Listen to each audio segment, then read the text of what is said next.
start making money, you stop paying for advice. It's just like a casino, that's where you start losing money. Same game, different players, y'all.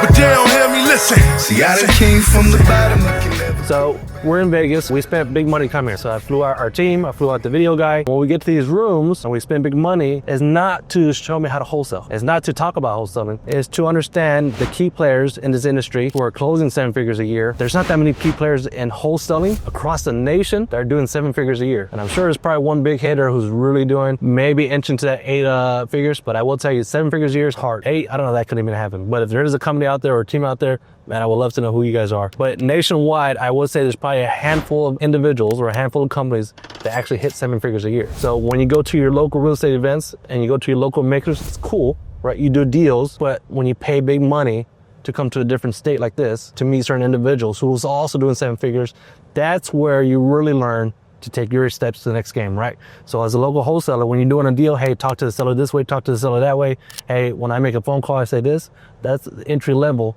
At this level with 7 figures, hey, this is how I run my business. Hey, this is how I run my staff. Hey, this is how I run my CRM.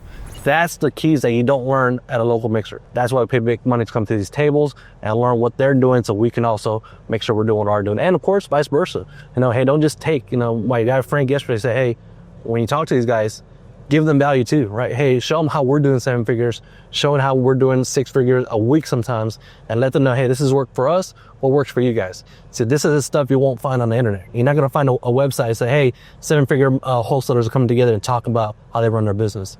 That's why we pay. You gotta pay to play. A lot of wholesalers are always stuck at that 6 figure a year for some reason, right? And they ask, how do you get from 6 figures to 7 figures? It's all about systems, processes, KPIs. A lot of wholesalers, they're just out here winging it. We had a conversation yesterday. People go and live their life day by day basis. A file comes in, they're working the file, trying to get it sold, and there's no system in place like what we have here at Aspire Buyers. At Aspire Buyers, we have a team. We have an acquisition agent where their sole job is just to get the contract at the right price that we need to. We have our transaction coordinator where her sole job is to clear title, and we don't need our acquisition or our disposition to focus on title issues. That's what she's for. And our dispo department, their job is to find buyers who are motivated, who want to flip houses, want to buy and hold houses, and get those deals to their face consistently. Now that's wholesaling in general. What makes it 7 figures versus 6 figures is having a system and process, having someone like Guy Frank who controls the entire system and the entire office based on a computer screen. I can look at my computer screen and I can see the health of my business. I've been really going so hard. I know they want to see me fall. Play the victim, not at all. I didn't cock with my back against the wall. So you need these type of rooms with these big heavy hitters. You need to learn how to get into them. A lot of people don't know these rooms even exist, let alone how to even get in. So when you're watching this content later, you got to understand, hey, this is the rooms I need to get in, and figure out how to do it for your market. Okay. Hopefully stay for the rest of that. Rebecca, give her a second. Sorry. Hey Frank, I have Rebecca with me. Rebecca, can you hear them as well? Yes. Hey Rebecca, so this is actually Mike. Frank's next to me. What I want to do on this phone call is one, Rebecca, answer any question that you may have, any concerns, tell you about the pros and cons of this transaction, and of course if it still makes sense for you guys, we move forward. Okay. Any initial questions to begin with? No, just kind of, I just need to, I guess, be broken down, like dumb it down for me how this actually works. That's really it. Okay, to kind of break it down in simple terms, what we're gonna do is we're gonna step in your shoes and take over the financial responsibility and obligation of the property. We have different methods, what we do as a professional investment company to handle this type of transaction, because I did run the numbers, and I know the numbers are upside down if you were to rent it. In my opinion, I think if you were to sell it traditionally, you would come to the table with money to get your own house sold. So whenever we have someone in this position, we say, hey, it's not ideal to sell right now. However, with this offer, we can buy it. The deed is the title. The title will transfer to the investment company. The loan doesn't make you the owner, the title does. What's the reason for the sale? We're getting a divorce. I don't want the house, but he doesn't want the house. I think you guys bought the house, 2 years ago? Less than 2 years ago? Yeah, it was January of 2024. Historically speaking, Whenever a family sells a house, they typically sell it within 7 to 10 years. In those 7 to 10 years, the value of the house is appreciated, the balance of the house has gone down, and when you do sell it, there's money to be made. If you're selling in a year and a half like you guys are now, it's a tough position. In my opinion, if we get a full price offer, I'm also a broker, by the way, broker, investor. If you get a full price offer, you have to come to the table with money to get this thing sold. And I know nobody wants to do that, right? Who wants to spend money to get a house sold out of their name, unless you're, got the means for it and really want that done. Or we do this method, which is, hey, I told you ideally 7 to 10 years. It could be sooner, but we'll step in your shoes, right? So sign over the property to the investment company. We have a huge portfolio of properties. The way we have it structured is we were to buy it, and if we were to sit for a year, the payments will always be made on time because it's offset by the portfolio. And that's why we're in this position to do so. Okay. With yours being upside down on the rentals, it's a little tough because it's upside down, so we're stepping in your shoes and we're losing money. I want to be transparent here. There's a financial gain. The only thing is the financial gain is not going to be to the long play. The long play is what we look for. Right. What it does for you is easy, fast, quick. There's nothing out of pocket. You're not losing money. Let's be real. We're not making money either. But the headache's gone, right?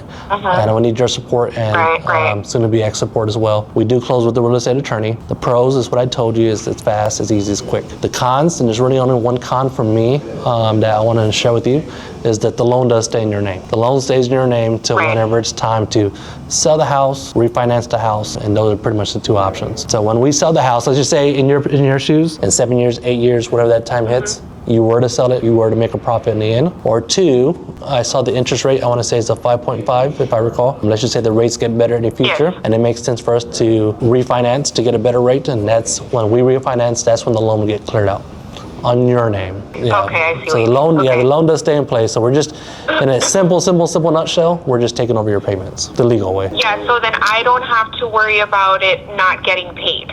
Right, yeah, so you don't have to worry about not getting paid. But on time. Let's just talk about what happens if that does happen, because I want to be fair and I want you to understand and I want to educate you on this transaction. In 2 years, right, 2 years, 3 years, I make the payments on time every time because of the portfolio we have.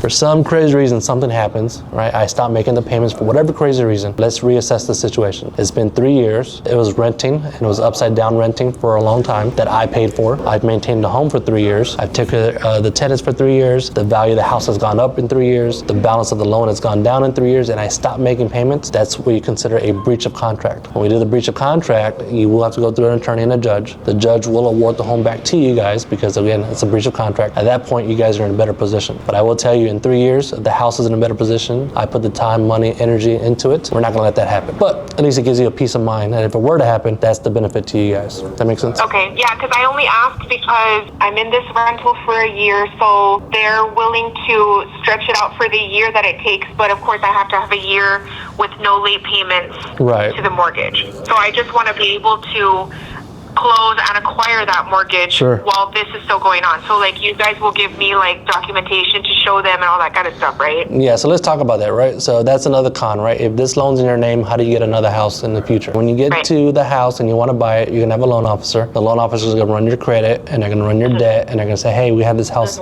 in San Antonio on Sunday. The response to that loan officer is gonna be this. You sold it because technically it is a sale. So there's gonna be what you call a HUD. A HUD is a sale document saying that you sold the home.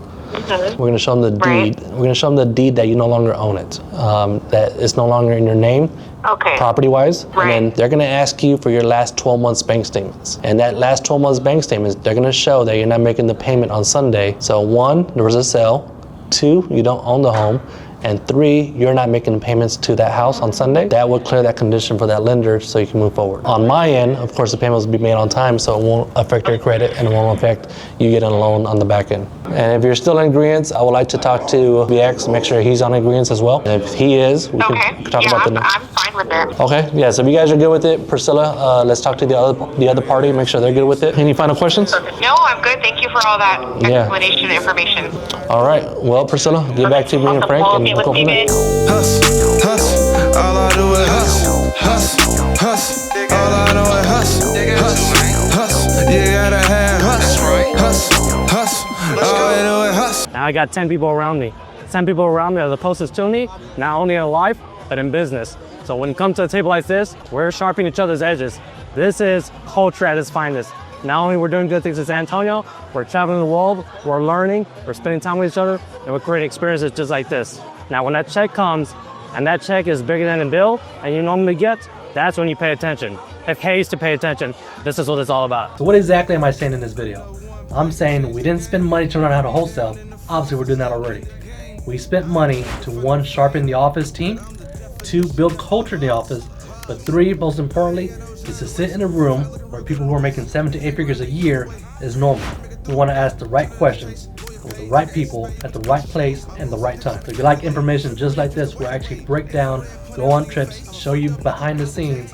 Make sure you hit that like and subscribe button. Hustle late nights to the early morning. Gotta get it all off or go home. Tryna run up for the pack when my dog loyal. If I feed him a bone, he'll be at your best set. Where your head rests. Dead fresh.